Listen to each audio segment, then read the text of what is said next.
This is Pinyal. She's lost a lot of weight and is suffering from constant tiredness. Pinyal's an overstayer. What are you going to do? Kick her out of her bed and forget about it? Oh, you're prepared to put your job on the line and your right to stay in New Zealand? Of course not. Because that's what you'll be doing if you know that she's here illegally and you don't report it immigration. Yeah, I guess immigration need to be informed. It's Auntie Buzzy. She's got the whole whānau lined up ready to come down for your trial. I'll call her back, tell them not to come. Victor... Don't you think it's bad enough? I don't need the whole mob seeing me in court. You were charged that on the 6th day of November 2003, you murdered Jeffrey Greenlaw. How do you plead? Guilty or not guilty? Not guilty.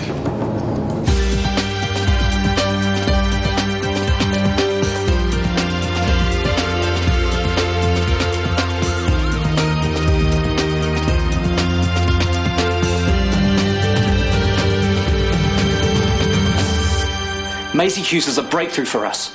Our first overseas private patient, we can't turn her down. I can, I'm too busy. You can always fit in another operation. Not while Victor's trial's on. You might not care what happens to him, but I do. This woman has influence. Her word of mouth could start a flow of overseas clientele. I said I'm too busy. She's arriving from Sydney this morning. She's requested you personally. And I'm supposed to be flattered by that. Enough to reorganise my whole schedule. Yes. Maisie could have a choice of plastic surgeons. Then I wish her luck. So you're saying no, not just because you're too busy, but you're trying to punish me.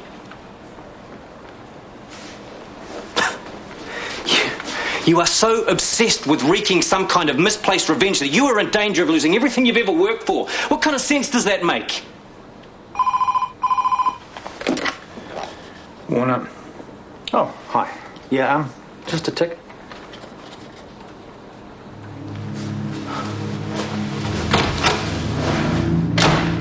The place was a mess. Your boss was missing. Did this worry you? I thought he'd taken off. It's what he did when things got too much.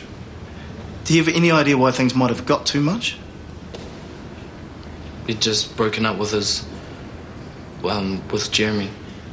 Anything else? He'd been fired, I guess. By whom? Uncle Victor.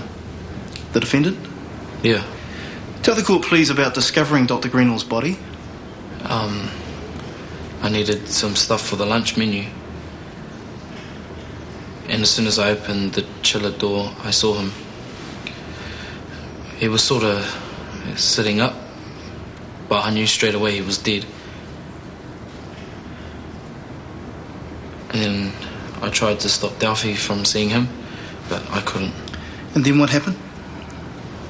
We didn't know what to do. But then Dominic Thompson came in and he told me to call the police. Which you did? Yes. When you entered the chiller door, was it open or shut? Shut. You sure about that? Yes. Can this door be opened from the inside?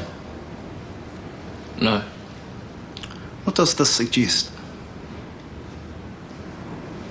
That someone must have shut Jeff in.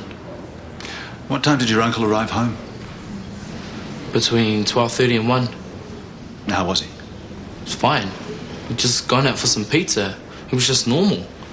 There's no way he was like he'd just bash someone and lock them in a chiller. He would never do that. He's a doctor. Objection. The witness has already answered the question. I accept that, Mr. Gibbs. Nothing further. Thank you, Mr. Hudson. The prosecution calls Judy Brownlee.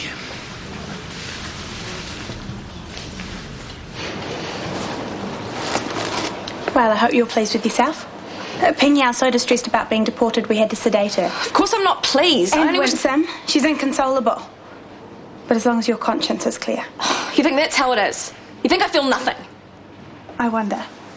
I followed the rules and I hate myself for it. If I could go back and change what I did, I would. But it's too late. Yeah, it is.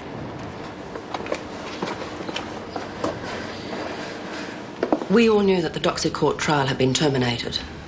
So when one of my nurses reported that Dr. Greenlaw was still administering the drug, I went straight to Dr. Kahu. How did he react? Now, he was furious. And Dr. Greenlaw had disregarded a direct order. What did Victor Kahu do? He fired Jeff. And rightly so. The Doxy Court trial was a scandal. Could have destroyed the hospital's reputation and ruined Victor's career. In your estimation, what did Victor Kahu's career mean to him? Everything. Certainly more than his wife. Objection.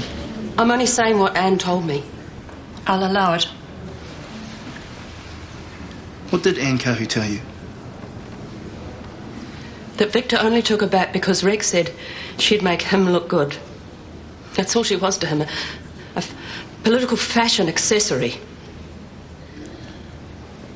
I wouldn't ask, but Victor's trial is this week and I'm already under it with the plastics work, so...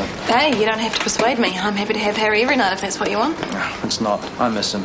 But I'm not going to put him in front of the telly while I bury myself in files. That would be unfair. Yeah. And don't worry, it's not going to go on like this. I'm going to find someone to help me screen the PU cases. That'll cut my workload right down. Isn't that what Dom's supposed to do? He can't be trusted. Oh, come on. He can't. He's already pushed through one risky patient just to make a few bucks. It's not happening again. He works for Medicorp, Chris. They obviously trust him. Oh, well, they can keep him. I'll pay for the ticket myself. Okay, let's stop this right now. It's my brother we're talking about. All right, you want to defend him, fine. But the fact is he's making more work for me than he's doing. And in spite of that, he tried to foist another patient onto me this morning, this American woman, living in Oz. So he's drumming up new business, and even that's a bad thing. You don't understand. Yes, I do. You turned down a patient because she came to you through Dom. You're a control freak, Chris. Dom's never stood a chance. Yeah, I don't like all the people I work with either, but it'd be chaos if I got between them and their jobs. That's not how it was. You heard half a conversation. And I remember not too long ago hearing you order me to leave all the personal stuff at home and let Victor get on with what he was paid to do. Seems to me it's time you started living by your own rules. Did you just get back from the court? Yeah. I'm guessing you didn't put in a good word for Victor. You're testifying too. We shouldn't be discussing what I said. In other words, you put the boot in.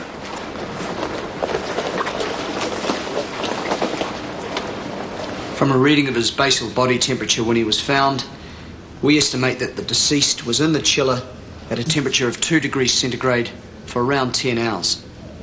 Which suggests his initial injuries were caused when?